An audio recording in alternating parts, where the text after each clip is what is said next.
For Akwesi Papa, peace of mind means having a proper covering over his family. Literally. For Araba, aka Injection Mama, it's about having the funds to complete her advanced nursing course. And as for Corporal Odami, it's as simple as reporting on time for his shifts. Sometimes all you need is a simple push. At Needs Microfinance, we have tailor-made loan packages for salaried workers under the Controller General's Department. With the low interest rate and quick wahala-free process, you are guaranteed of a timely solution to get back that peace of mind, literally in 30 minutes.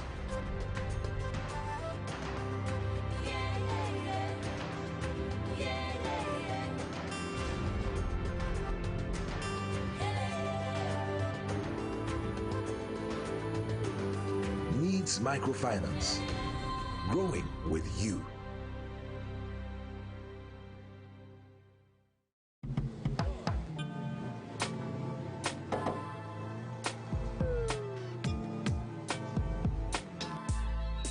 Welcome to AutoCheck Vehicle Diagnostic and Licensing Center. I hear my car can be checked here without going to so many Accra. Sure.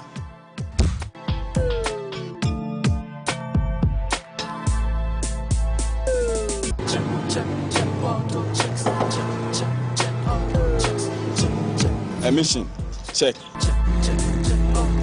Alignment, check. Brakes, check. Visit AutoChecks at Koforidua Aquadum Road for the roadworthiness of your vehicle, from saloon cars to heavy-duty industrial vehicles. Madam, your car is now ready for the road. Thank you so much. AutoChecks, check. AutoChecks, your safety, our priority. AutoChecks. If I cry na menyisika, etia ye mefui. Ehinfa pa na menya bosia edia tre medwuma yimu. Kai kra mabre me busia ato taxi fofo. Suhum Rural Bank. Suhum Rural Bank.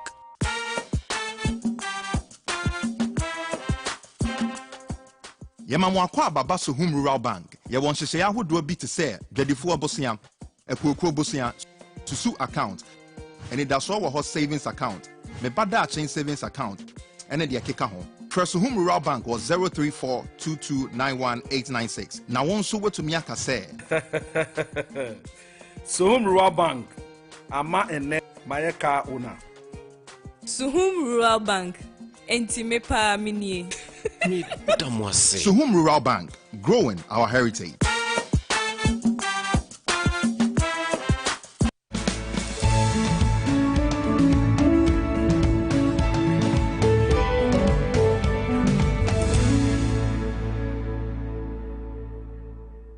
Still on the morning updates, this of course is the social segment. My name is Nana Abena Sewa. Today we are talking about hashtag Fix the Country. Over the weekend we heard that Ifya Odo and 15 or so other conveners were arrested.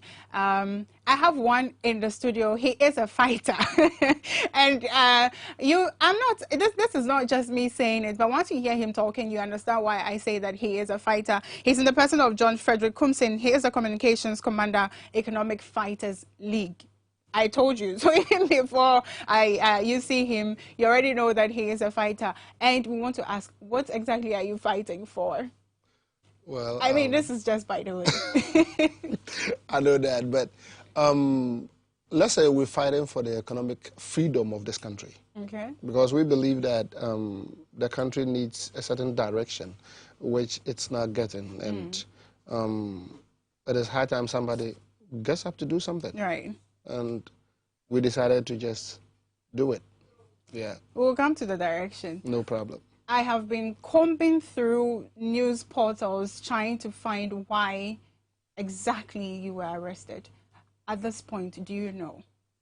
Well, the police will not come and tell you anything. No, we were not even told anything. So, you see, it is not like there is a particular reason for the arrest. The only thing they said was that we're not supposed to be there. But didn't you know you were not supposed to be there? Well, who said it? The Constitution makes it open and clear that during a court proceeding, anybody at all irrespective of what you do or you don't do, can be in the court premises. Right. Just to listen to what is going on. We did not go there to take part in the proceedings. No, we went there to listen to what was happening over there. But it seemed more like you went there to protest because you still had your placards. Yeah, we had a placards. We had a placards. We had our banners. Doesn't mean that we were protesting. We were just there. We were just there. It was the placards and the banners that were talking. But you knew you would be arrested because you were told not to come. Well, it wasn't about knowing that we would be arrested. The issue is, you see, we wanted Ghanaians to see what is exactly happening. Okay, what is happening right now is the fact that somebody somewhere is seriously trying to ensure that this demonstration doesn't come on. Right. And that is what we wanted every single Ghanaian to understand. If my memory serves me right, 25 years ago, Kumi Preku was organized in this country. I was not a young boy then, so I know exactly what happened. And 25 years ago, I was a 20-year-old young man who was still fighting to ensure that this country gets on its feet. So we joined the Kumi Preku demonstration. 25 years later, the leader of the Kumi Preku demonstration is in power and is preventing others from demonstrating. This is what we want Ghanaians to understand. That sometimes when it is not in your hands, you see things differently. But this country has come a long way, and we need to let them know that they need to bring this country onto the next level. What's influencing your suspicion? Everything that is happening. Like the intimidation tactics, taking us to court, bringing us some injunctions that were not lawful and all that. They are all signs that there's somebody trying to stop us. But I mean, they can also argue from the point of view that it's COVID. They said social distancing. They said put on your nose masks. They said use hand sanitizers and whatnot. And I'm sure that most of you didn't even have hand sanitizers. We have not even gone on the demonstration, so nobody can tell us whether we do have the nose mask or we don't. We do have the sanitizers or we don't. Right. The issue is, in the midst of COVID-19, we have been through an election where people were campaigning in masses. You could see gathering to the level that you couldn't even count the people. In the midst of COVID-19, we have seen the funeral that was organized for former President Rawlings. We have seen the funeral that was organized recently for Sir John. Everything points to the fact that they do not respect their own protocols that they have decided to put down. But they are expecting us to do it. No problem. Give us the chance. Let us do what we want to do and see if we are not law-abiding. But you've not. Meanwhile, you're going about doing all those things that you are telling us not to do. Right. And it's just not right. This is a pure example of trying to make us understand that there is no democracy in this country. Does this make you feel intimidated in any way? Oh, no. In actual fact, this really motivates us because it is giving a signal to the international community that what we have been fighting for the past 25 years is still happening. It is still happening. You see, Nana Addo Dankwa Akufo-Addo, the president, His Excellency, 25 years ago stated that there was a culture of silence in this country. That former President Rawlings, the late, was stopping people from expressing themselves. Whenever you do it, you get arrested. 25 years ago. Now, the same man is doing exactly what he was complaining about. So, this is what we want everybody to see. And it is not just seeing. We want to see changes happening. Our problem is what Nana Addo, the statement Nana Addo and Dr. Bawumia made when they wanted to be voted for in 2016. Right. What we are holding them accountable for is the statement they made. We just want them to do it. Just make sure that what you said, you've done it. That is all. We are not asking for too much. Do it for Ghanaians to be happy. Do it for Ghanaians to be okay. That is it. You see, if you pick one policy that Nana Addo has done, let me pick the free SHS for instance. Right. You realize that for as much as they have been able to roll out that policy, the policy is doing more harm than good. It is destroying our educational system. It is giving people room to be complacent. It's a whole lot. If you go in there, you realize that teachers are not doing what they're supposed to do. Students are not doing what they're supposed to do. Name one. Okay. At Bongo Senior High School in the Upper East region, you will go to the school and then you will see students walking around town. You will ask them, they will tell you that they belong to the gold whatever group. Okay. Now, these same students, you will go out and go and see them again when the gold people are supposed to be in school, and they will tell you they belong to the other group. Are you getting the picture? So it is a scenario where I remember when I was growing up, when I was a kid, I went to this morning and afternoon shift school. And sometimes we would just be staying at home. You will ask me a question.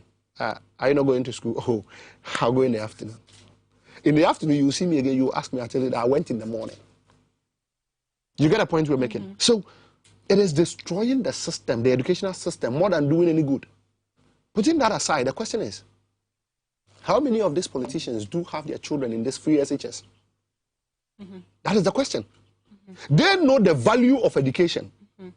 They know that the most expensive gift you can give to your child is education. Right. So they take their kids to schools that they will pay for them to be taught, and then come and bring us the free, so that every time we will always be beneath them. And that is what we want them to stop. We want them to stop looking down on the rest of Ghanaians. It cannot be that the national cake is being eaten by a few whilst the masses are suffering. But government says they are fixing it. A lot of promises have been made. Isn't that enough, or shouldn't that be enough? There is a difference between telling me that you will fix it, or you are fixing it, and me seeing that you are fixing it. These two are not the same. If they say they are fixing it, they are saying it. Now, are we seeing it? We want to see it. We don't want them to come and tell us. I listened to Ken Oforiatta some few weeks ago making a whole lot of statements that were so funny. We are doing this, we are trying to do that, we are getting this money to do that, and they are all funny. No, it doesn't work that way. It doesn't work that way. No, you don't do that. Do it. Let us see it. I went to Ajum. I don't know if you've heard of that name, Ajum. Have you ever heard of it? No. Okay. So when you go to Central Region, there is this town called Dunkwa Ofen. I know Dunkwa. Good. Now, in Dunkwa Ofen, there is a village called Ajum. Okay. Now, this Ajum village does not have any access road. And it is about 25 miles away from the nearest hospital facility.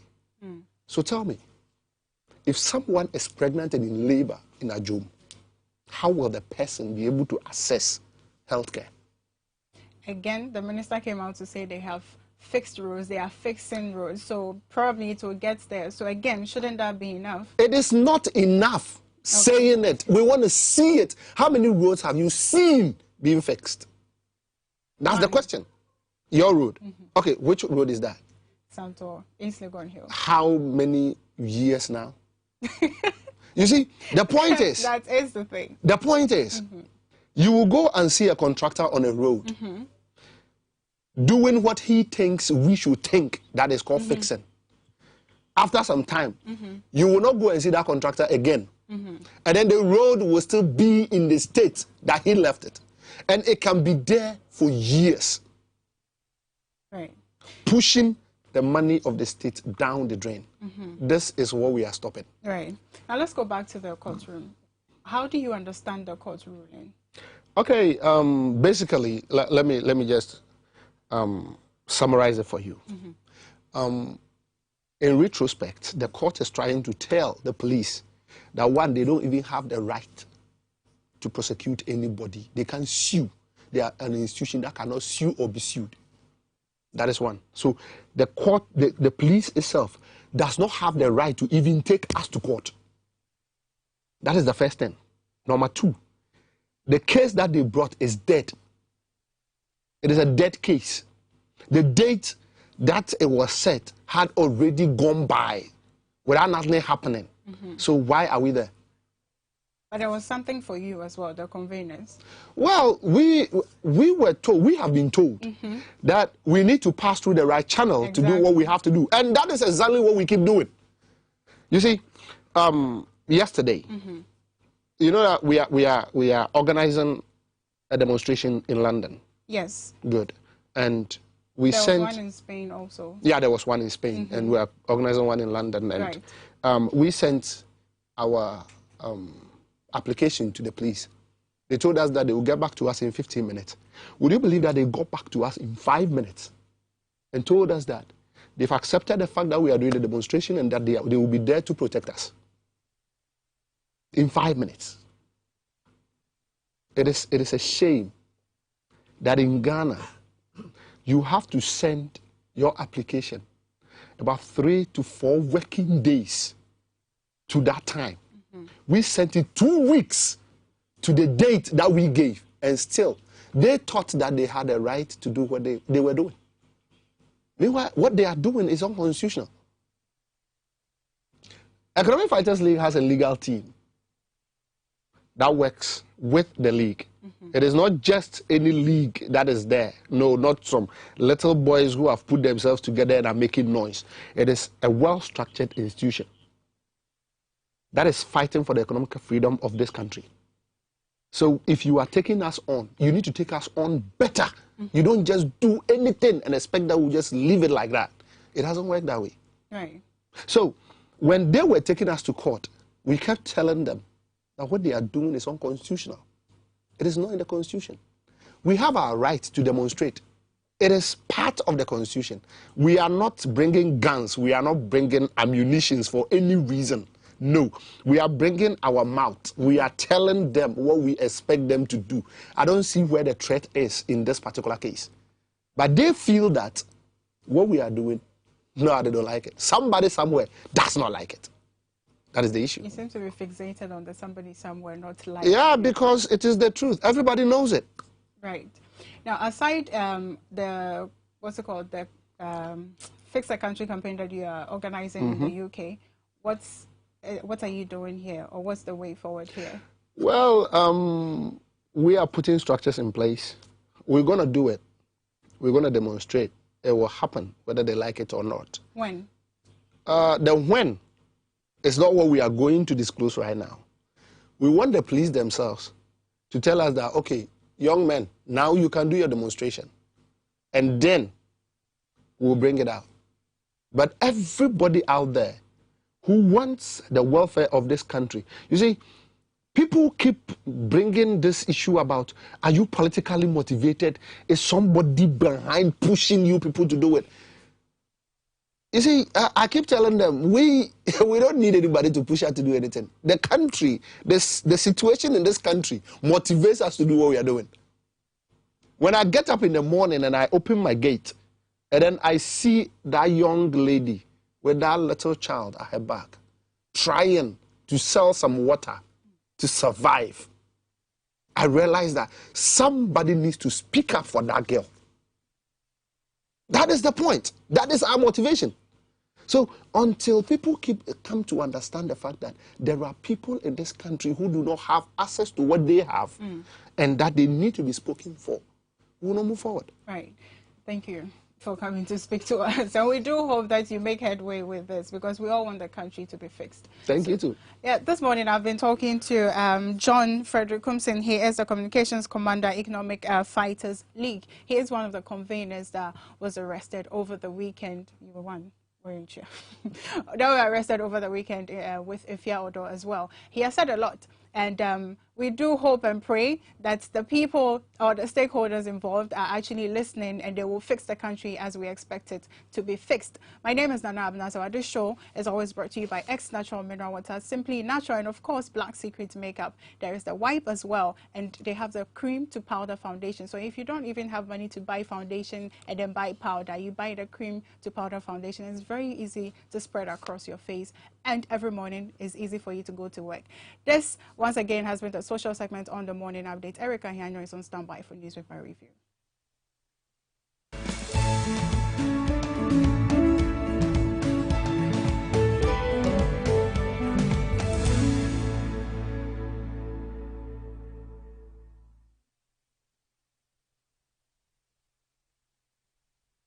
I love makeup. Applying it gives me so much joy. But when it's time to take it off, nothing does the job quite like the Black Secret Makeup Wipes. When I go somewhere and I feel really sweaty, I take my Black Secret wipe and I use it on my face. It picks me up and I don't look as tired as I did when I walked in. Before I work on a client's face, I like to go over it with Black Secret Makeup Wipes to make sure the face is clean. It doesn't leave the face dry and tight, but it keeps it soft and moisturized. Wipes say your bodo. Bakope, and it gets the job done. Or baby, and the smell makes the experience even better.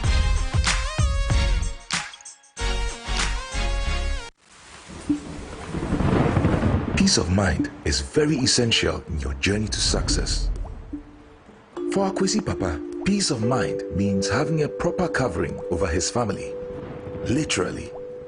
For Araba, aka Injection Mama, it's about having the funds to complete her advanced nursing course. And as for Corporal Odami, it's as simple as reporting on time for his shifts. Sometimes all you need is a simple push. At Needs Microfinance, we have tailor-made loan packages for salaried workers under the Controller General's Department. With the low interest rate and quick wahala-free process, you are guaranteed of a timely solution to get back that peace of mind, literally in 30 minutes.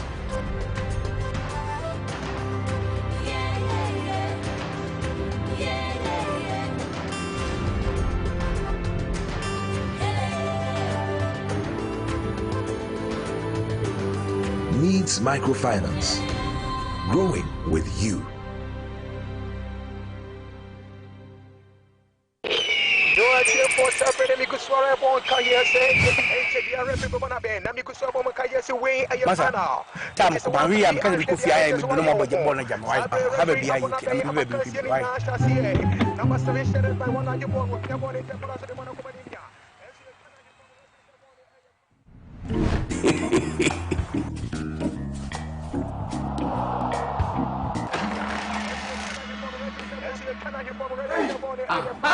HD logo the bottom. Where you say HD local channels na mo hedo. And so pictures here clear. They are 5 times better. As in other channels that could be show hormone. So go the mention man tram rock why.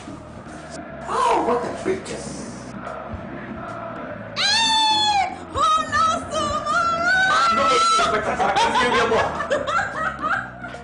What a picture.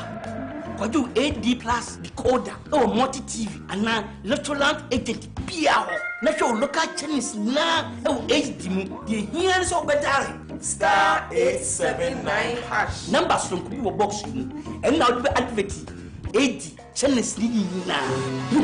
Get an HD Plus decoder from now till the 9th of August for just $89.99 Ghana cedis and enjoy 3 months free subscription. Enjoy all the excitement and live sports action in the HD Plus Air Bosso Feely promo. Promo lasts from 7th June to 9th August 2021. Visit hd-plus.com.gh or call 024-243-9872 for more info.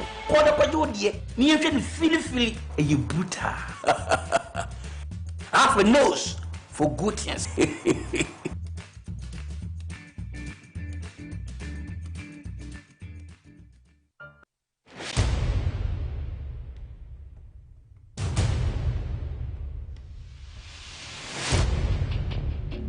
The average human body mass should have at least 60% water for optimal performance in any physical or mental exercise.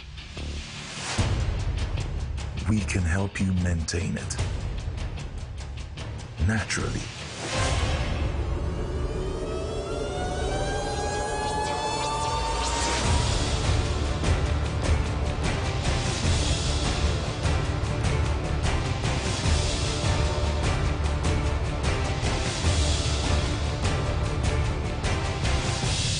X Natural Mineral Water.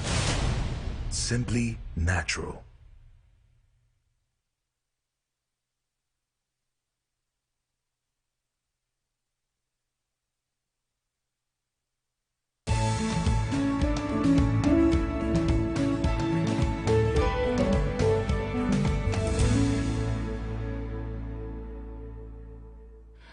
Welcome back. This is Xyz. This is morning update. We start at 6:30 and close at 9. I've told you today Dinah Hamilton will be in our studios at 11 o'clock. The conversation is about the VGMA Awards and her story. In fact, I'm excited because we are one of the, in fact, the first media house she's speaking to.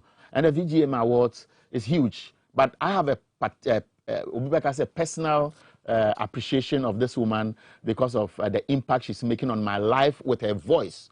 And today, don't miss that show at 11 o'clock on XYZ and Power FM. It's now time for discussions of what the newspapers have captured, topical issues across the country. My guests are in the studio. John Kweku Mensah Mauto. Sometimes I don't know whether I should call you professor or doctor. He's a dean of students at the School of Graduate Studies, University of Professional Studies, Accra, UPSA. Yeah. And then Joseph Yamen is also not new in this space when we talk about media. He's a leading member of the NDC, a former minister, so where did DC that? Joe? Acting DC. Rebecca said Kumasi Bruni. Yesterday they scored his team and no. You don't support Asante Kotoko. You support her. John, which team do you support? The best team in the whole world. Accra Folk. Sure. The whole world. You belong to those of you in Kumasi who are watching us with a teaser, one day the morning show ne beba Kumasi. Na ebia da Kotoko be share hearts ewo Kumasi no. Ne ahwese fufuo no. But that's just the lighter side. Yesterday it went well. Yeah. Violence-free, no major incident was recorded. You watched it. Maybe 1 minute each. Your own conclusions after watching the game, events afterwards. John. Oh, thank you, Eric, and good morning to all your viewers, especially my family and then my students as well. In fact, for almost for more than a decade, House of War have been sick of victory. In fact, total victory. And when we win, we win and play proper soccer. We teach you soccer lessons. Hey. And yesterday, I think Kotoko has admitted, they have admitted that, look, from the whistle, the first time the referee blew the whistle, has controlled the entire. You lost a player along the line. I think the 10th minute or so when he got an injury. I learned that is their juju work. Because probably all the goals were concentrated around nothing. But I heard some 3-1. We're not talking about sports. Just see, like my brother just said, it's been some hard feelings for the Phobian family for some time, especially when it happens to be a game against Kumasi Asante Kotoko. I think yesterday's game lived up to the tag. It wasn't a boring game. Those that watched it live will attest to the fact, and those that listened to commentary also will attest to the fact that it was not a boring game. It really lived up to the standard, the El Clasico of Ghana. Of football. But there's an element, we are not doing sports, but there's an element that should be of concern to everybody. All of us, you and me, including Doc, we spoke strongly when we saw our top politicians the Chief Justice, Nana Akufo-Addo, Johnson Asedu Nketia, named them, all of them at Sir John's funeral, because of COVID. Yeah. GMA subsequently issued a statement condemning what happened and demanded that those who were in charge arrested and prosecuted. I'm sure GMA knows protocol and hearts and the euphoria around such sensitive games. And we have seen what has happened. No statement, no preemptive caution note. And we saw the numbers as they came together. And I can tell you that 80-90% of those who gathered were not wearing nose masks. We have some pictures to show. And we know that 90% of them have not had any of the jabs, at least double, like me who has received my double jab. Okay. Is it hypocrisy if government does not have the moral right to caution them and say, we won't allow supporters to come, as it has happened before now? Or GMA must also join the league of people who don't have the moral right to talk about COVID today, because we are not serious as a country. Yes, I think that GMA, it's not a body that I take them serious as far as COVID-19 is concerned, because none of their statements have been carried out by government. And interestingly, when government takes a decision that opposes their stance, they end up coming to agree with government after government has taken the decision and talk to them. You remember when they said government shouldn't lift up the lockdown? They opposed government's decision to suspend the lockdown. Government went ahead to do it. And they came out to criticize, only for government to invite them and explain to them why they took that decision, and they were happy with it.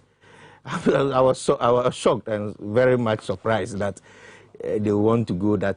So from that time, I have not taken them. Okay, so serious. Let me come to you. We will not spend much time here. Doc, these are some of the pictures at the Accra Sports Stadium. And brief comment, not more than 1 minute, and let's move on. Okay, so Eric, to be frank with you, I was there myself, and for I was wondering how the GFA as well as Accra as a whole was going to control this crowd. And I think they did well by making sure that those who entered the stadium were within the numbers that were given, even though I think if you had to estimate the numbers, they were probably about 40% of the population of the stadium. Yeah, but it was well managed than the previous ones. And you see, it gets to a stage you cannot manage, you can't control the euphoria. People just wanted to enter.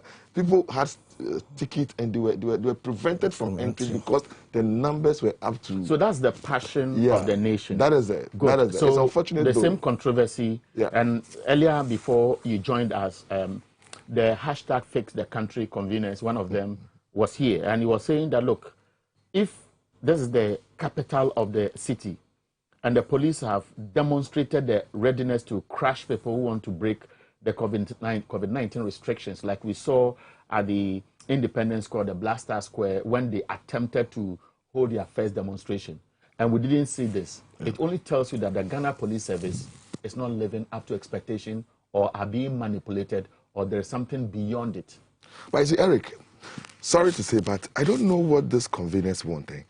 The impact they've made on social media, I don't know what they really want to do again. Look, I mean, just a tweet from this young man, which sends some sort of signal to the government, to several stakeholders, and the fact that we are still discussing the issues they are talking about, that impact, for me, is enough for them to continue and move on to the next level.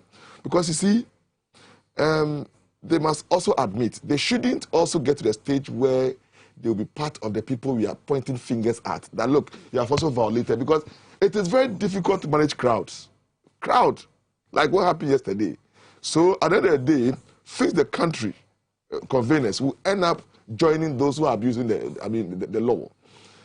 What I want to tell them is that, look, you have used a medium, which, I mean, in contemporary communication, you cannot, achieve anything successfully without playing a critical role in the social media space today. Yeah. And they've done it very well, to the extent that for the first 2 days of that tweet, a whole cabinet meeting to have been called. I mean, I learned it was an informal one, just to discuss issues. And these issues are not issues that are new. Chairman, we've been talking about flooding in this country virtually every now and then. It's perennial. These are things that people are so concerned. Those who have the perception, maybe I'll take the question to Joseph Yamin, that there is no indication yet that there is action cutting down waste, action towards solving the problem beyond the rhetorics. Let me take this question to you, Joseph.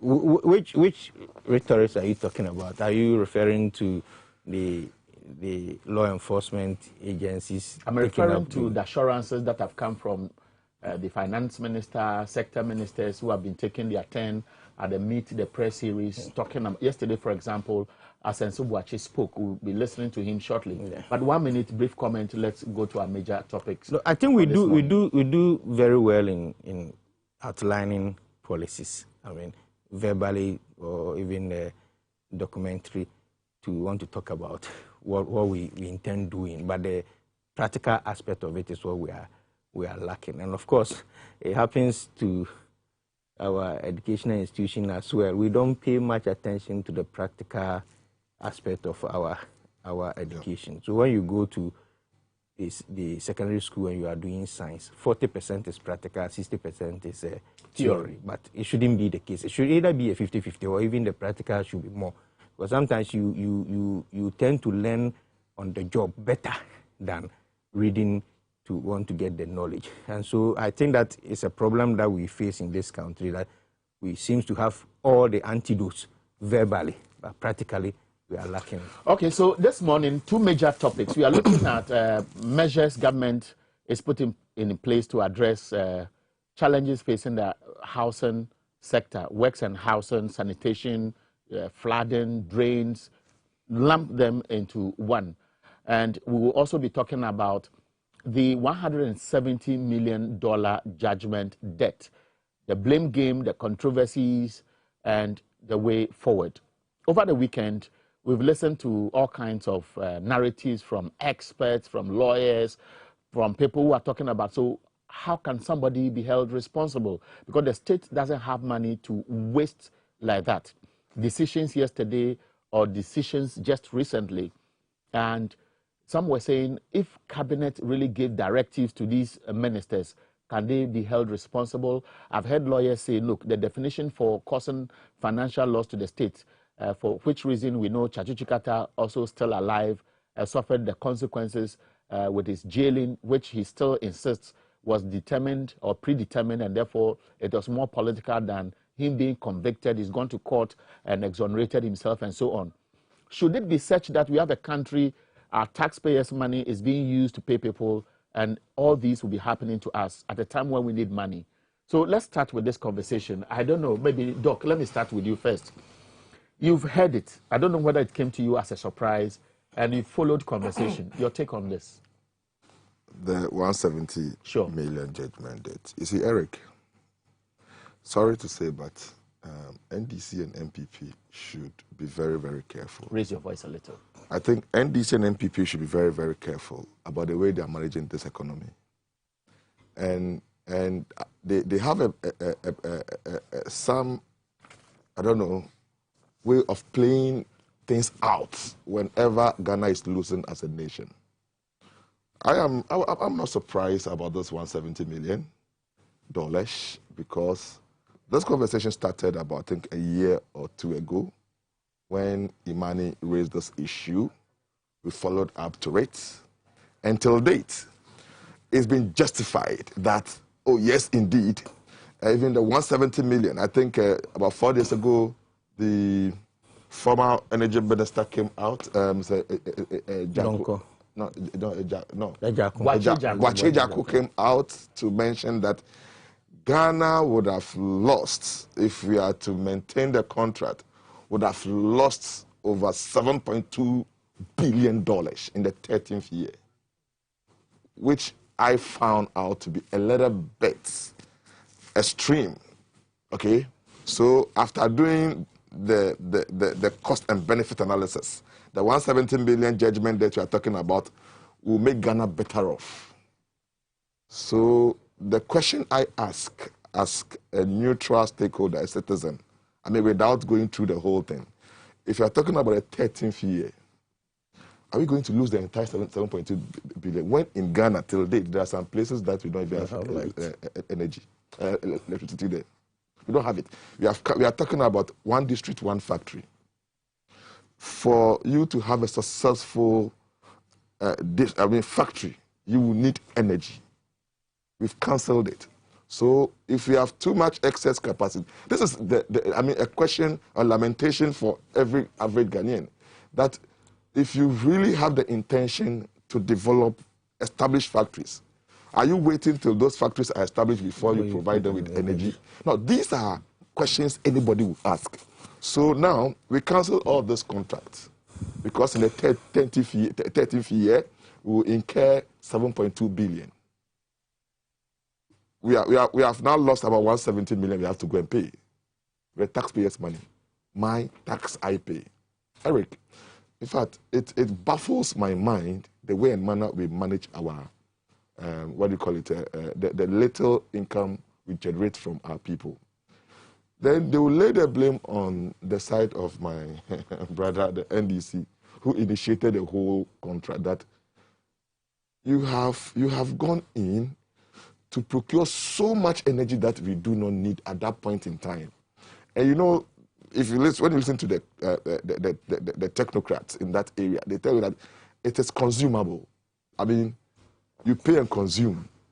Now, the former minister, that is Honorable Donko, will tell you that there was another way around of either suspending the contracts and ensuring that, look, when you are ready, you probably will continue with it. Because if you have excess power, they all come in and give you their reasons.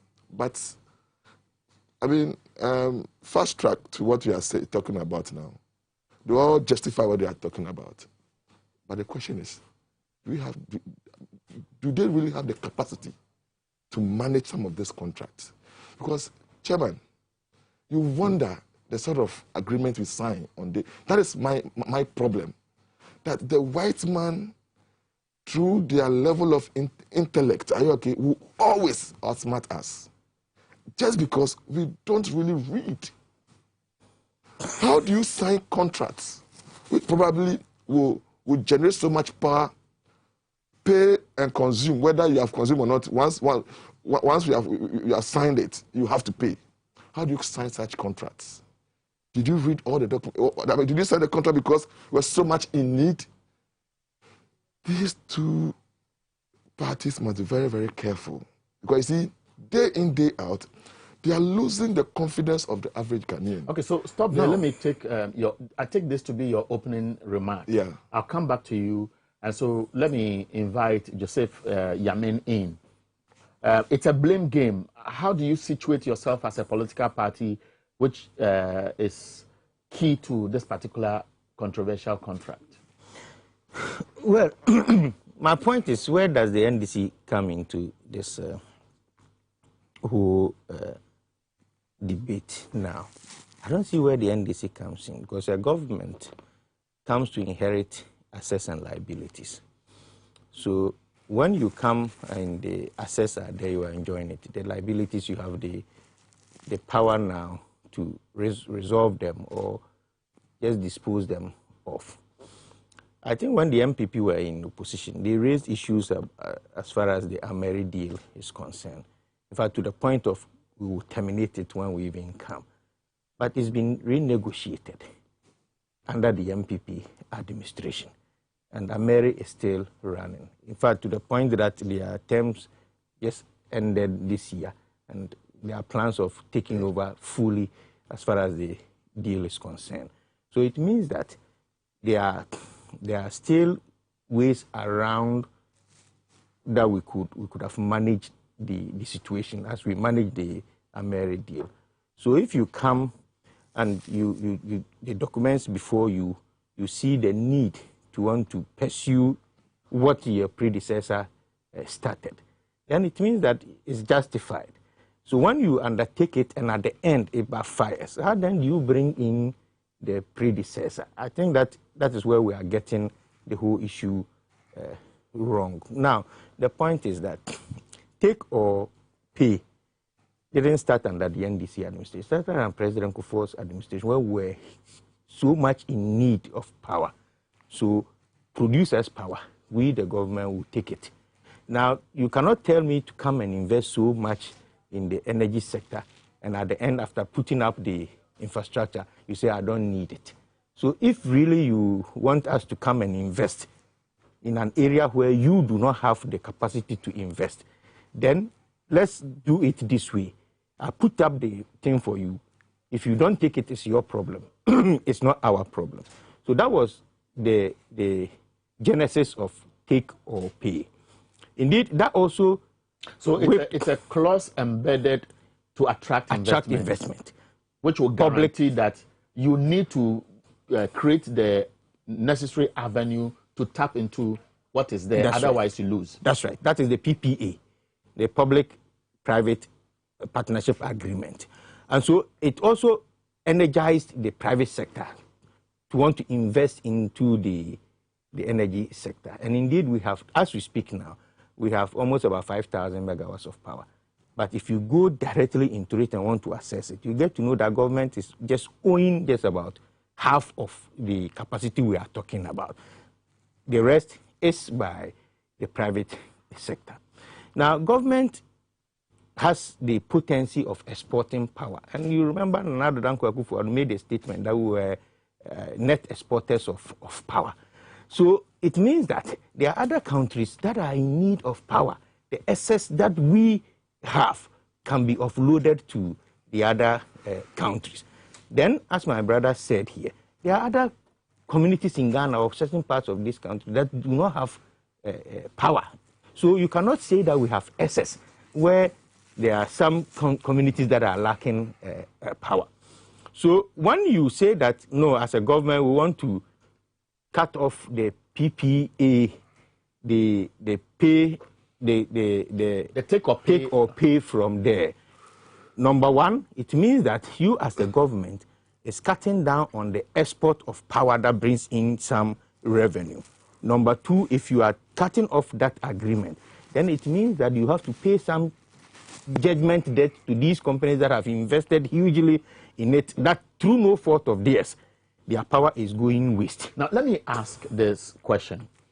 It looks like a chicken and egg issue. We have lessons here. When Kwame Nkrumah was going to build the Akosombo Dam, we know the rhetoric according to history at that time. Today, we know how it is benefiting the state. Yeah.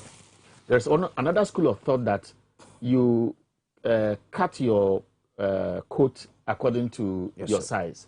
And so in anticipation of the power we need in this country, because the Energy Commission has made its own projections as to how much we need to add every year to sustain power in this country.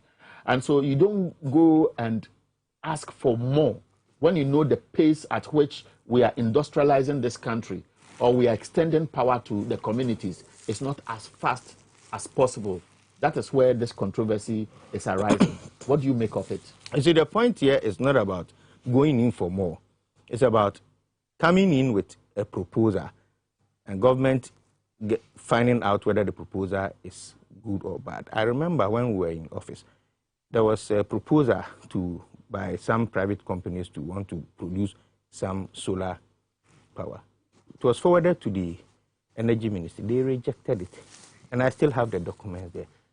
And the reason is that we don't need, we have enough as at that time. So they were cutting off new proposals that were coming. That the independent power producers coming in. They cut it off. I still have the document there. So it means that at the time they were signing this agreement, it was within the range to which Ghana was expecting to have a certain amount of power.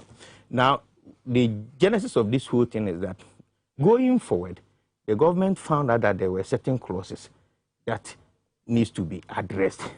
Either to be addressed or we terminate the contract. Of course, when you do any termination in any contract, the one party will have to lose, because before a contract is awarded, some costs are incurred, and there's a clause in there. So definitely, if government is deciding to terminate a contract, at whatever stage the government is deciding to terminate the contract, comes with some cost.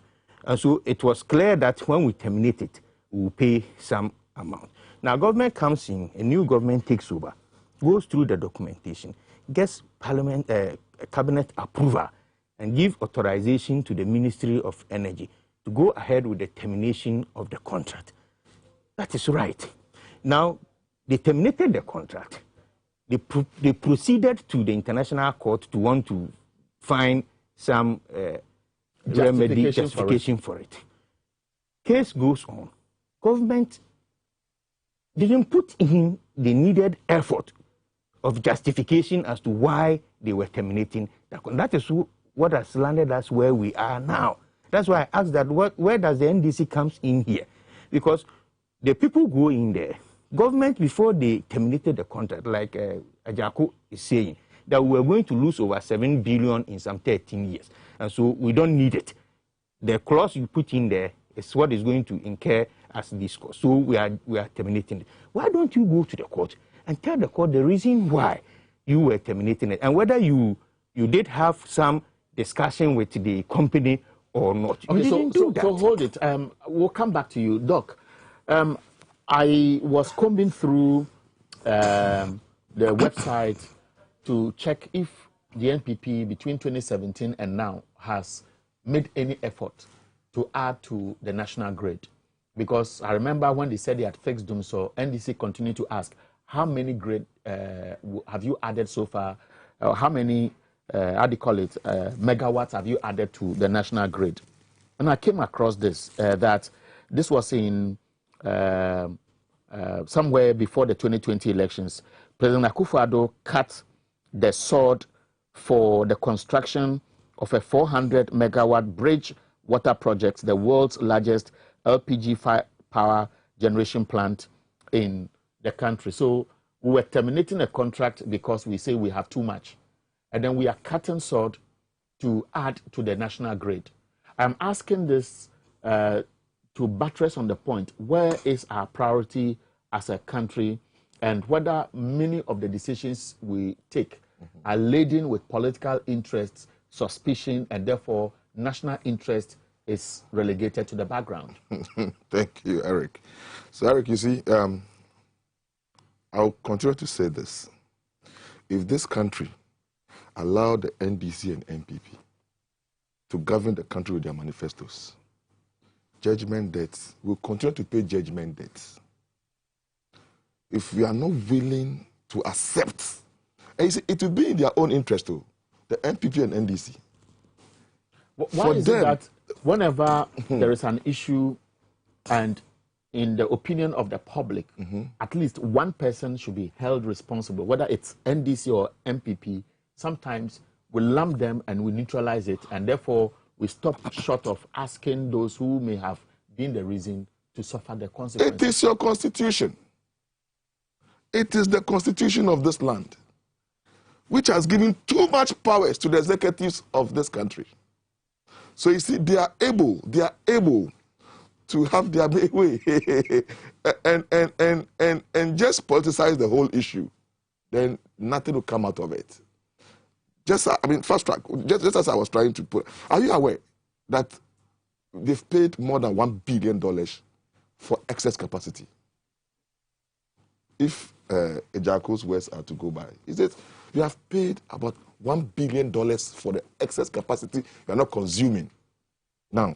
So you see, somebody like Ejako will tell you that. I know that has been challenged severally, that government should show. So thank you. And I don't know whether government has actually shown. Thank you. And that brings back the same issue the same about issue whether again. It is mere politics or something in the interest of the state. So it goes back to the fact that the issue of enforcing the law, I mean, breaking laws in this country is more attractive because just politicize the issues and things will go scot-free.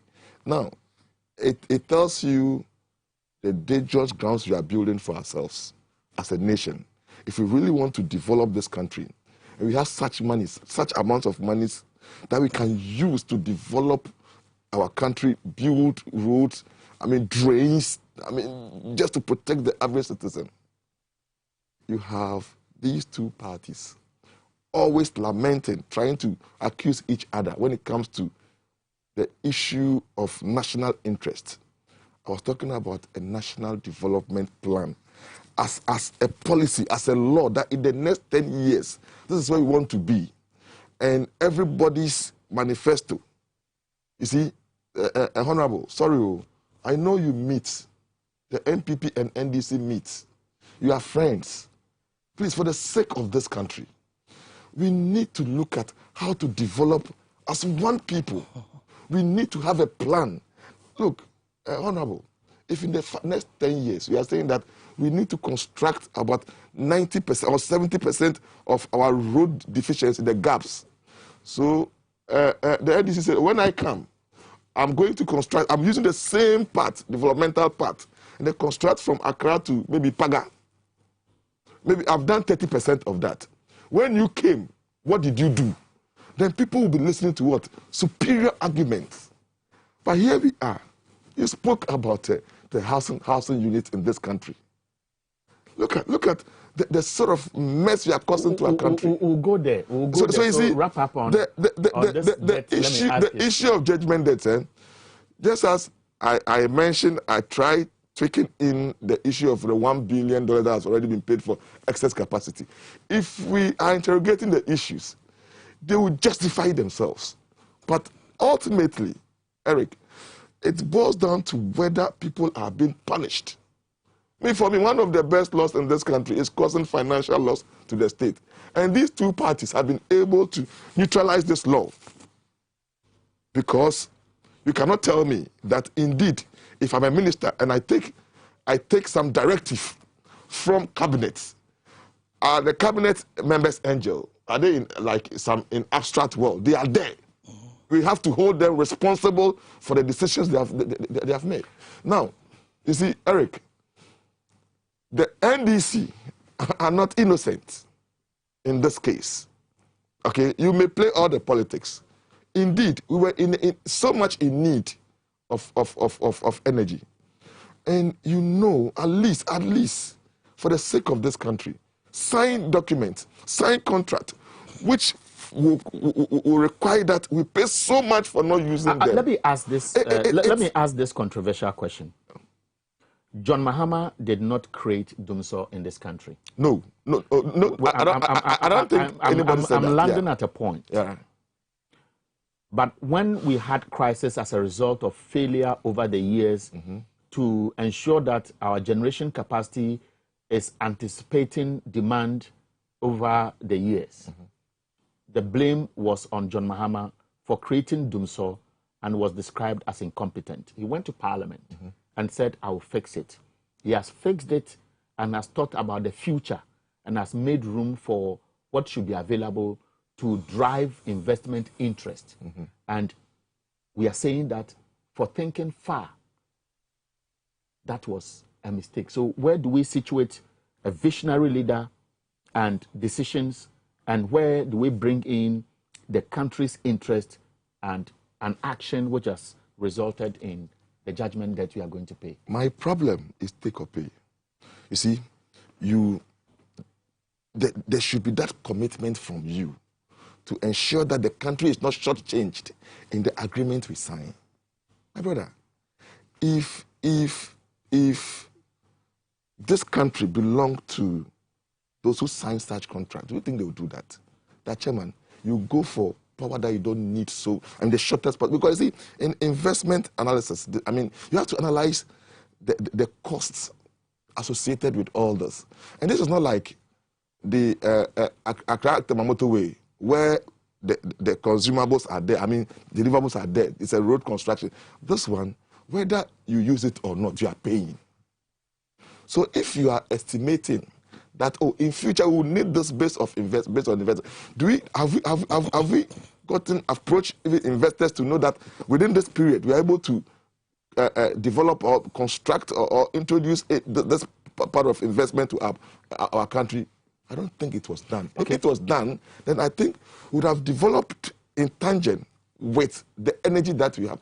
We don't have it, so we see it as excess. Even though it's been my problem, I've been mentioning it here, that if indeed the MPP government has touted itself as one of the government that will be able to transform our economy from a raw, what do you call it? Exporter of raw materials to a very industrialized country. And fortunately for you, before you were given the mandate, the previous government had made available the foundation of industrialization, energy everywhere, globally. Energy drives virtually everything in industries. Then now, instead of you coming in with more investment to harness whatever has been provided already, you are saying it is in excess. When in actual, you need to convince me.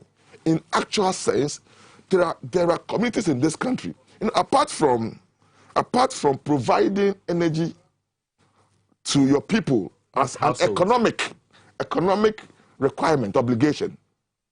The government also have the obligation to provide it as a social product for households.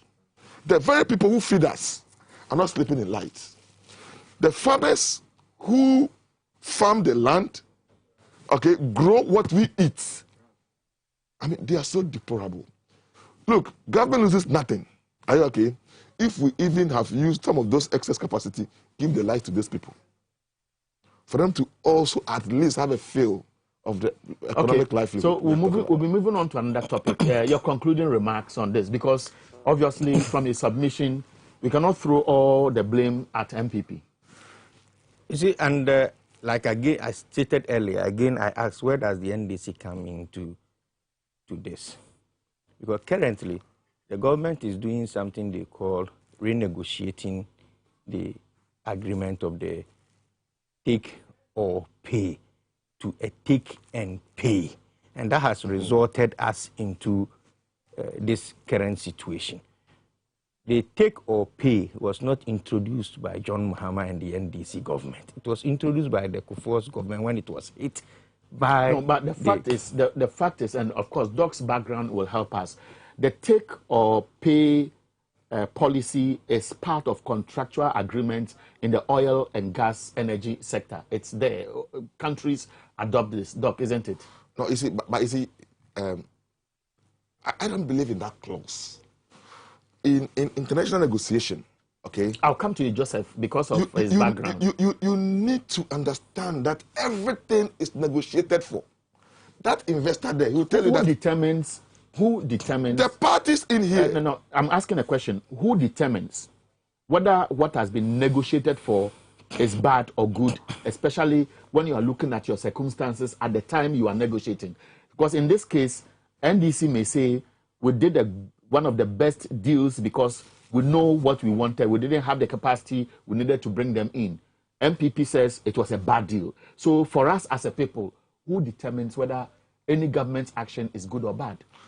You see, unless you want us to expand this argument, but for me, where I sit, the people who sat by the table, the one who initiated the contract, the one who presented documents, and the one who signed are those who are responsible. Because here we are, you sign a contract that will end up absorbing a chunk of your income without using it if you don't use it. So by conclusion, you put the blame at the doorstep of the NDC. No, both NDC and MPP, if you have really listened to me, I have issues with all the two parties. Now, Doc, because you made your point, and I just brought you in because of our appreciation of the take-or-pay policy. Wrap up in a minute. And a half. I'll give you 2 minutes. I have another topic. Yeah, of course. But the point here is, I just really wanted to set the record straight that take or pay was not brought in by the NDC. And so how do you bring in the NDC into this current $170 million debt? I'm saying that at the time that the government, the Kufuor government, which Nana Akufo-Addo was the foreign affairs minister at that time, was introducing the pay or take agreement, it was needful because at that time we needed more energy to solve the current problem at that time. The government comes in, continues with it. It is that take or pay that really grew the interest in the private sector wanting to invest in the energy sector. Probably today, we may say that we've gotten to a stage that we need to revise that portion of the agreement, which the current government is doing. But the truth is that we don't have excess power. And so when you are terminating contracts that are going to bring in power, then we are incurring cost because you say that it's a take or pay agreement.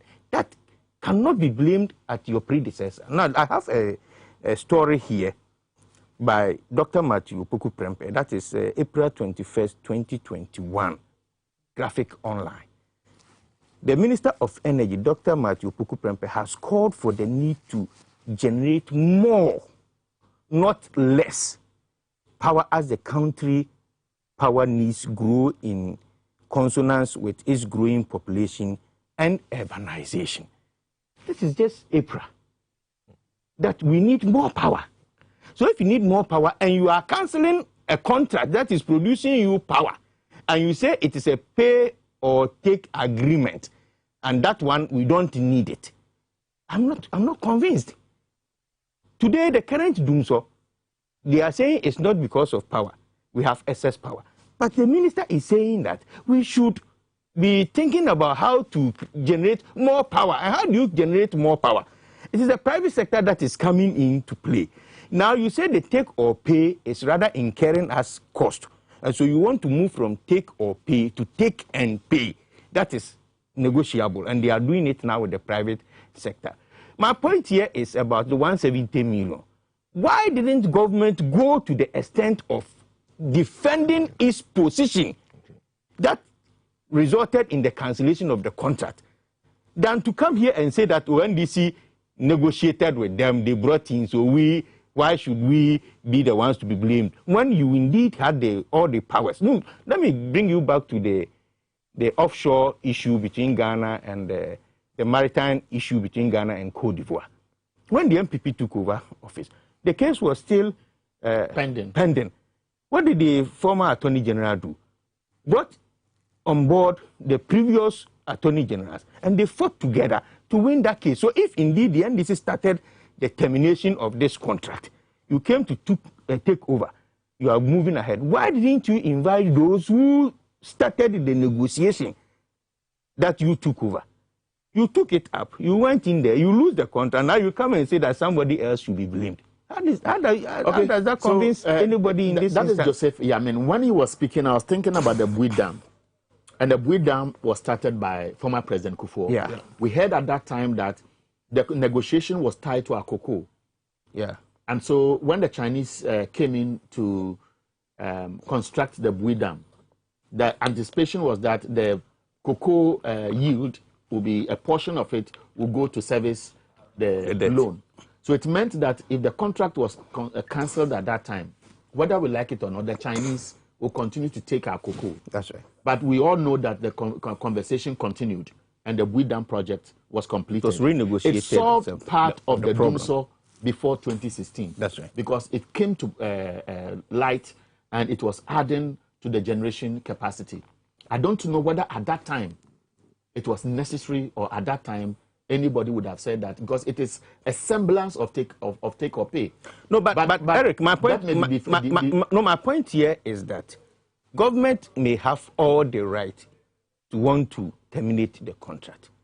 Now let's look at why government failed to put in a defense at the court. That is where we are all, losing sight of. The court gave us some room to come and defend. Government relaxed, only for government to go at the latter part to say that because of COVID-19, we were unable to put in our defense as to why we terminated the contract. Then the court said that it doesn't make sense. It's not justifiable. So that is where the problem is. Vamawo, who is a researcher at one of the law schools outside, is suggesting that we should also be suspicious that some of these judgment debts are deliberately created because there are people who benefit from it. Should we hold on to that suspicion? No, it can be. The Attorney General says, I'm going to ask the police CID to investigate. They are saying that he's an interested party and therefore an independent body should really take charge and let's find fault and punish those who are involved. Eric, maybe I'll come in here. Those that are saying that probably can be having some point. The fact here is, like I stated earlier, government had all the right. You terminated it. It was a cabinet decision. The reason to terminate it will not just be communicated to the other partner. You give reasons why. You will negotiate with them. You will sit down with them. You will tell them. So failure to justify it has landed us puts the blame on government. Where we are now. Doc, do you think that the AG should take charge of what he claims to be investigations that he thinks is inappropriate because they took a decision and they should have defended it at all cost in the interest of the state? Okay, so when you politicize the office of the Attorney General, this is what happens. And as far as I'm concerned, probably Honorable has been in government before. Sovereign contracts will never be signed if it has not gone to the Attorney General. Yeah. And if it has not gone through Parliament, Cabinet, it will never be signed. And these are people who are supposed to give various government independent legal advice. So I want to believe. No, my problem I have with Honorable Yami's government, okay, party, is the contract they signed. That, I mean, take or pay. I mean, that's my problem. That clause is what's my problem. And normally those clauses saying you need to be somebody who reads wide to see them. Sometimes they don't even see them. You don't see them. Or at times they see them and don't have the capacity to even negotiate things out. Now, if you have an office which is supposed to give government very, very independent, in fact, independent opinions on legal related issues, and it is politicized. Everybody, the powers given to the executives is too much. Okay, so let's move on. This is what will happen, my brother. Okay. This is what will happen. I'm narrowing in on a related issue, but this time in a different sector, works and house. And I want us to listen to the sector minister. Yesterday, he addressed the media. He talked about floods. He talked about the housing sector. He talked about the Sanglemi project. He talked about a master plan that is being developed, the collaboration with the World Bank. We took excerpts. Listen. Early warning system is being developed to enhance flood resilience of communities within the basin and beyond. While efforts are underway to procure a contractor for the deferred and maintenance dredging activities under the Garrett project, dredge masters will continue with dredging activities to make room for storm water and mitigate flood breaks in the Odo Basin this rainy season. Our priority drain program will also be targeting other river basins across the country. Ladies and gentlemen, we cannot overlook the negative effects that our subculture of dumping refuse into open drains is having on our efforts to improve community resilience to flooding. I wish to take this opportunity to highlight that safety and protection from flooding is a shared responsibility. I hereby admonish every citizen to desist from depositing household solid waste in the drains in a bid to support the effort of government in maintaining drainage capacity, reducing the likelihood of storm water overflow and flooding. Mr. Chairman, in recent times, we have seen that areas that have previously not been prone to flooding are now experiencing flooding. This is due to a number of factors, not least the adverse impact of climate change and uncontrolled development. I therefore wish to call on the MMDAs to strictly enforce the planning laws and building regulations to prevent development in waterways floodplains and wetlands.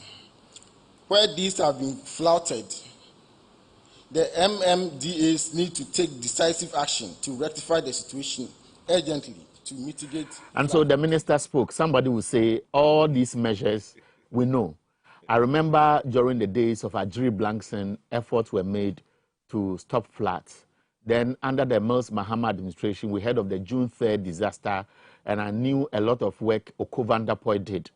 Then under the MPP regime, I remember Atachia, the mayor of Accra, the visitation to the Odor drain, the millions of cedis we have pumped into efforts to manage or mitigate floods have perhaps gone down the drain if he's still telling us that you and I continue to dump in the drains and therefore the assemblies must act and so on. The minister addressed a number of issues, and I'm sure you've perhaps read excerpts. Oh. Are we wasting money in this country, or indeed we are actually making effort, but maybe we are slow? Okay, Eric, you see, sometimes when you listen to some of these political rhetorics, okay, you ask yourself, whether indeed these governments are they are committed in addressing some of these drainage issues, the perennial drainage problems we have in this country. Let me tell you, another country will not bring you money to develop your drain zone. Because when the U.S. government or what do you call it, the World Bank is giving you money, there's some returns they expect. And these are purely social products, like educational institutions, the infrastructure.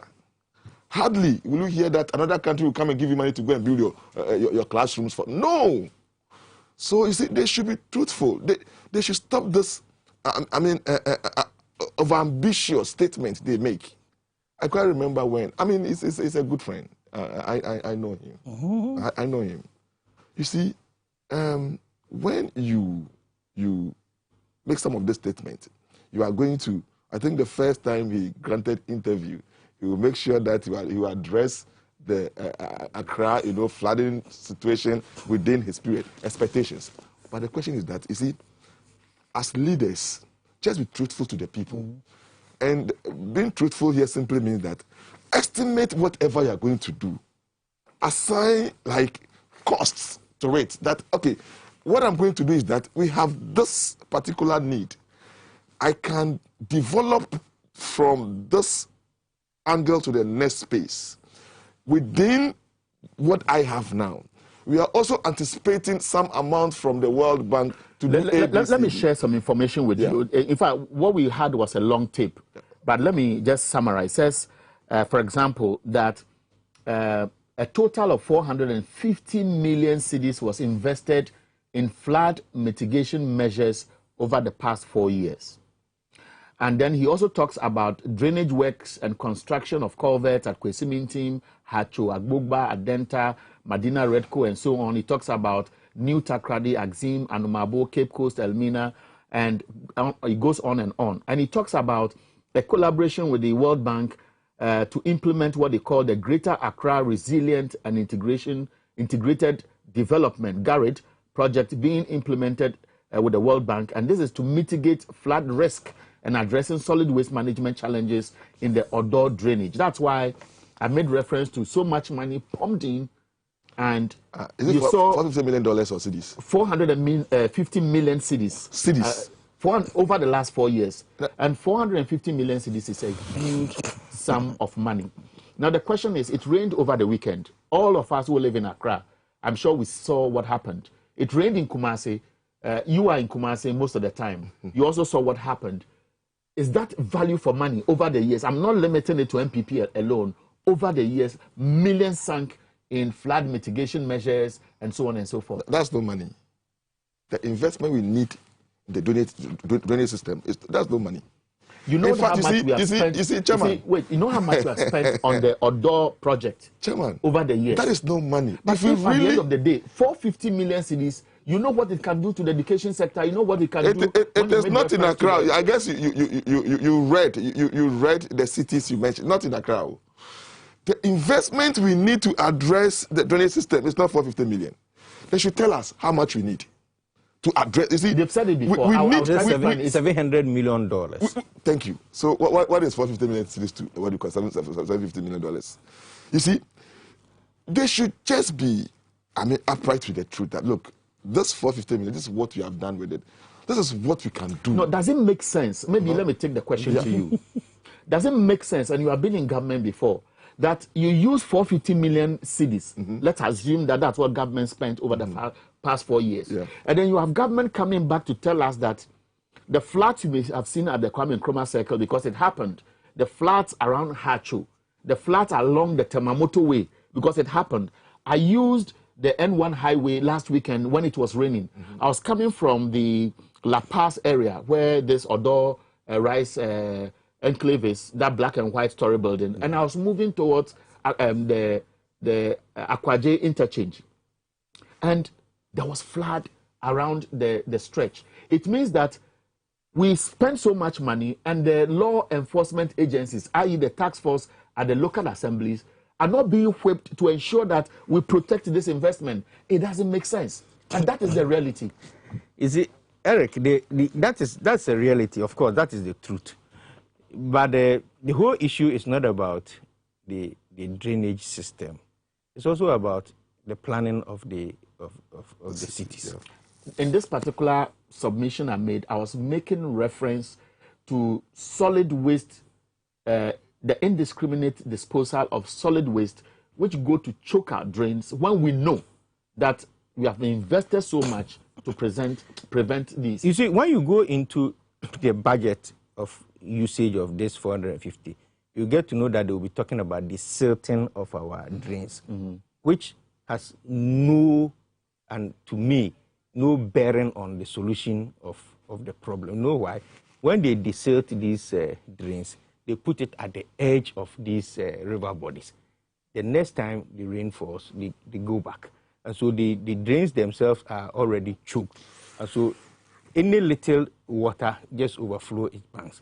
But the real problem is with the bridges you are talking about, the N1 highway you are talking about. You know why it will flood? It's because the passage of the river is just small. But let me put you on the spot. You have been, at least you have acted in the position close to a regional, is it the PT regional minister? Yeah, deputy minister. Right. So you have played a supervisory role on similar projects. Because under your regime, there was this sanitation project which was seeing the cleaning of our country. Yeah, every first Saturday of the month. If you drive around at the time you were in office and like any other minister, you saw that the right things are not being done, what was the commitment level to ensure that, for example, you take waste from the gutters, dump them at the side, and you don't care? And that seems to be the narrative over the years. You see, it's not about not being cared. These places we are talking about falls under districts managed by the district chief executive and their waste management department. And so the enforcement, like you rightly said, is what is lacking now. But I was coming from another angle, right? That the roads that are being flooded, if you go in there and check, probably the 450 million could be used to expand the bridges, because the bridges, as we have now, have lived its usefulness. At the time they were being constructed, yes, it was good enough for the flow of the river. But today, they are too small, too narrow to the extent that the chunk of the volume of water that is coming cannot have easy passage. And so they overflow. And when they overflow, that is where we have these problems we are talking about. So for the start, I don't believe that it's about the submerging of the drainage system. I don't also believe that it's about the dredging of it. I believe that certain portions where people have forced the water to take a different route instead of the normal route, where the bridges have become so choked to the extent that very little amount of water could go through. Probably we spend some amount of money to do a more bigger bridges. Did you see the floods in Kumasi? Because I know you are passionate about what goes on in the Ashanti region. Did it become obvious that the flood was largely caused because of are choked drains because of rubbish when we spend so much on sanitation. Of course, management? you see, and people were raising issue about KJTR flood. KJTR is not flooding. The flood from the Adum just went through KJTR. So it's not KJTR that is flooding, but running water from the top, because Adum is up and KJTR is down. And it's because of these choked drains we are talking about, which means that it's not big enough to accommodate the amount of volume of water that is coming. And for that matter, they overflow. And when they overflow, they are overflowing into people's homes, they are overflowing into people's stores, they are overflowing into people's properties and destroying them. So if we have money like 450 million, it is not only about desilting them, it's not only about dredging them, it's also about expanding the size of these gutters to accommodate the number of, because already we have caused the problem. I always say that when you give a permit to somebody to build on a waterway, when you go and break that building down, you've solved nothing. The reason is that the water body itself is under the foundation, and the foundation have already blocked it. So any little amount of water will still overflow, because you cannot break the foundation, you cannot take it off. So I don't see why we should be breaking houses because they are flats. Probably we should also be looking at trying to divert, give another path, which will be very capital intensive. Yes, but I'm saying that since the buildings have caused the flooding, the end point of the flood, where it's being overflow, should also be tackled now as emergency or immediate. We'll leave that to the technical guys. Let me do a few text messages before I become overwhelmed with the numbers coming in. This one says, good morning, Mr. Host. How can NDC blame NPP for cancelling a bad contract they signed on behalf of the good people of Ghana? NDC people don't have shame. Samson from Amasaman sent this text message. This one says, good morning. My name is Bright from Ichuma, Ikropong, Dako Farms. I have a news for you. Youth in a forestation program have not been paid between 5 and 6 months. This text message only said hi. Hi to you as well. No name was attached. Who are these people that the signed contract for COVID-19 were not, we are not in normal time, so they can sign any contract anyhow. I don't really understand the text message. This one says, please, the NDC rep should give me a call when he's done. I am Ton Budu. I don't know whether you know him, Joseph. Ton Budu, do you know him? Ton Budu. Is he former DC? Maybe. The MPP man should not allow people to throw dust in our eyes. The overbluff of the MPP. They have the men, and they are begging from one place to the other, and now that's where we are. James from Kumasi sent this. He said, if the judgment debt was in our Ghanaian court, they would have turned it upside down in favor of government. It's a shame this NPP Attorney General Ghana is sick. From James in Kumasi. That's the concluding part of your text message. It says, hi, it says, good morning. I'm disappointed in MPP, always trying to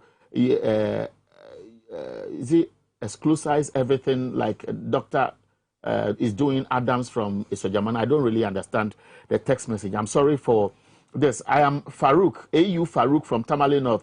Good morning to you all. Indeed, it's disgusting and lackadaisical to say because of COVID-19, fix the country demonstration campaigners should not come on. But when government officials, including the president and vice president, were at Sir John's funeral, blah, blah, blah, and it goes on and on and on.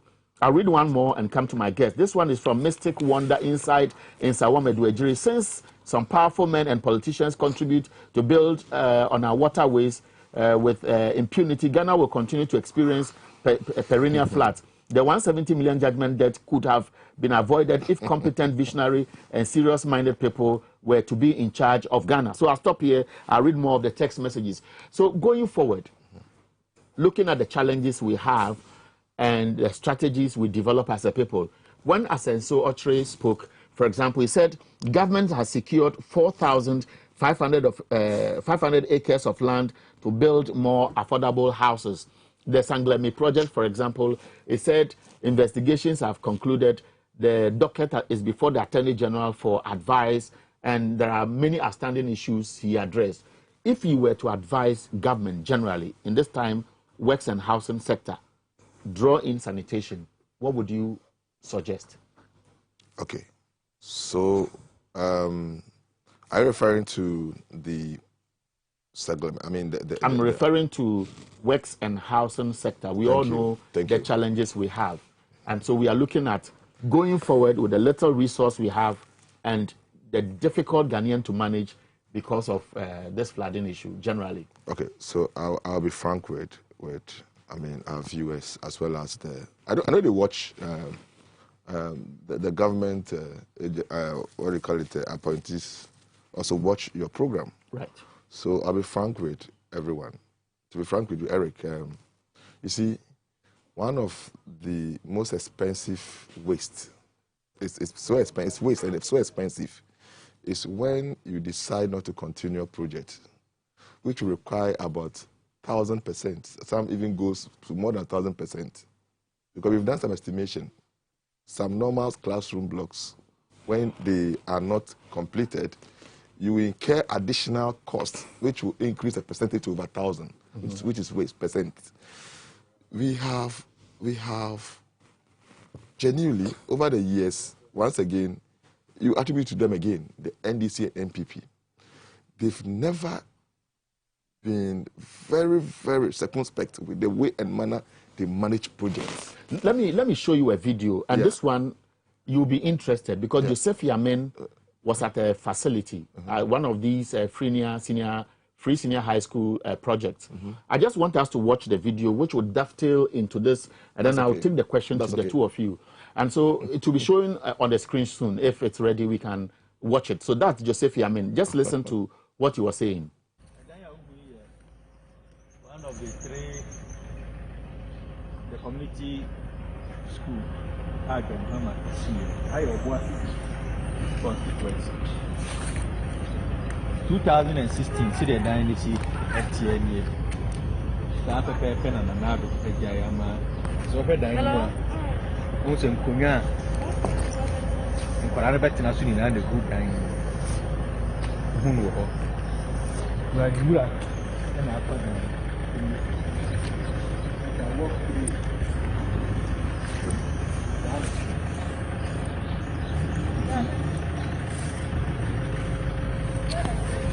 City of Humo, the upper pepper dining yet. So, city here, but this in the course of the conversation, I'm sure we don't have much time. They may show excerpts of the video if it becomes relevant to our conversation. You were speaking to projects, we abandoned them for political interest. We don't care about this, we go and look at the other. So, Joseph, I mean, first of all, I'll just want, when did you take that video? Just Saturday. Just Saturday. So it comes back to the issue. And which community is this? Obuasi. Okay. So what really is our problem? Because government says, oh, we've been completing the free senior high school project the community day schools started by John Mahama, and the WIT alone tell you the number of years we have seen this decaying, and it's not limited to one regime. Okay, let me quickly tweak a bit into this free community day schools. I have a reason for asking you, which community is this? Yeah. You know, I was one of the few ones who said, look, community day schools is very good for our country, but the way it was implemented was a problem. I have the opportunity of monitoring some of them, going around to see some of them are far from the community. That's the major problem associated with this particular project, because a community school that we know, when you go to Europe, when you go to US, is situated within the community. Of that, the conversation was tied to projects.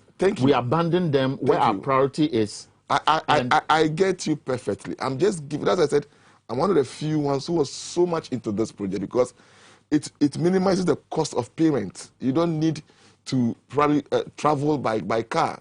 Okay, if not for community schools, some of us would have been educated to where we are, because we have to attend much of our educational, space within the community.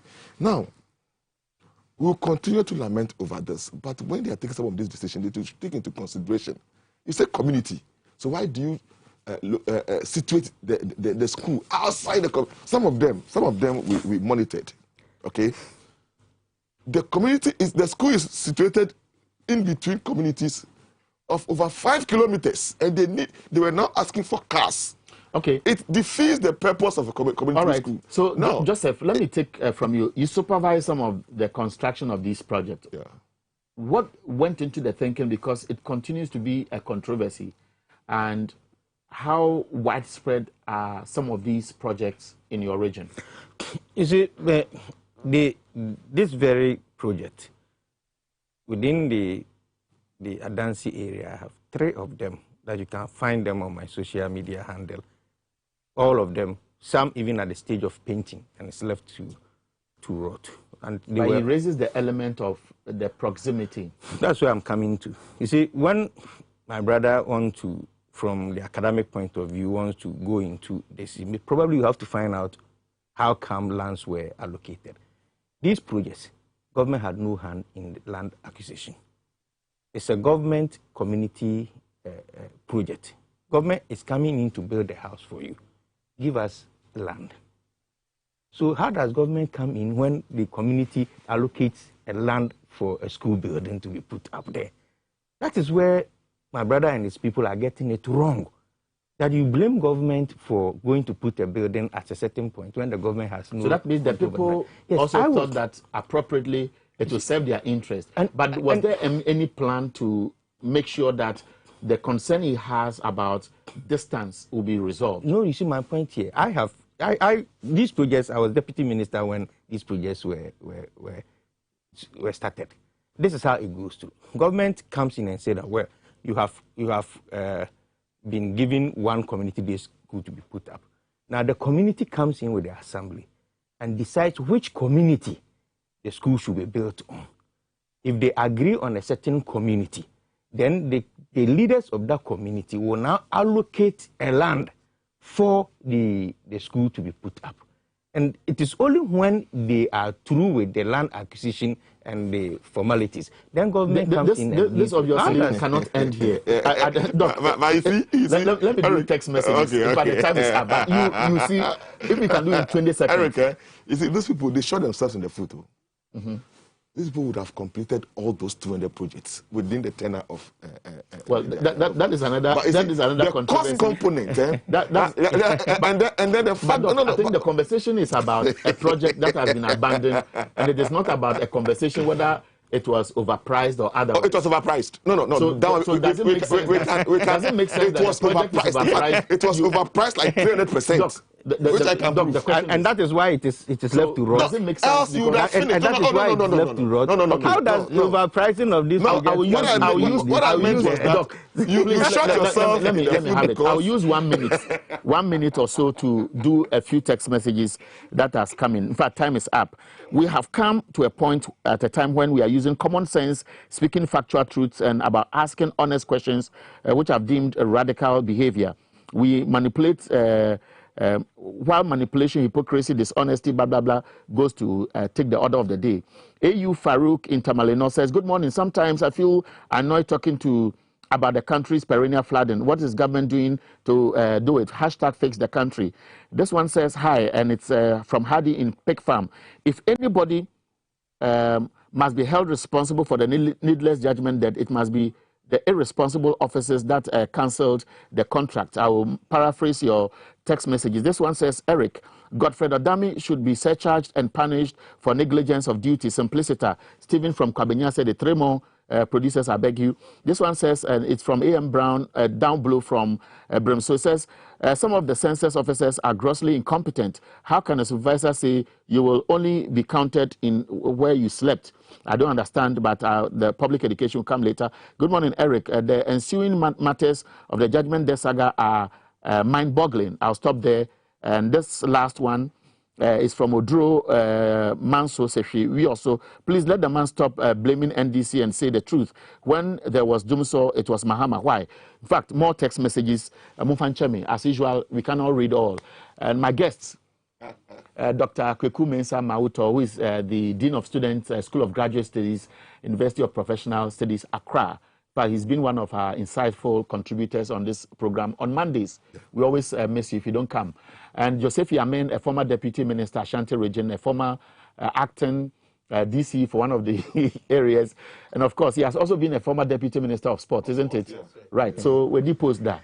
And now he's in opposition, fighting for NDC to come back. My name is Erica Hyanyon, and Abena Sewa, all the production team, TVXYZ, Ways TV. Thank you. Bye for now. Hashtag TVXYZ. At 11, Dinah Hamilton will be on this block live. Don't miss it.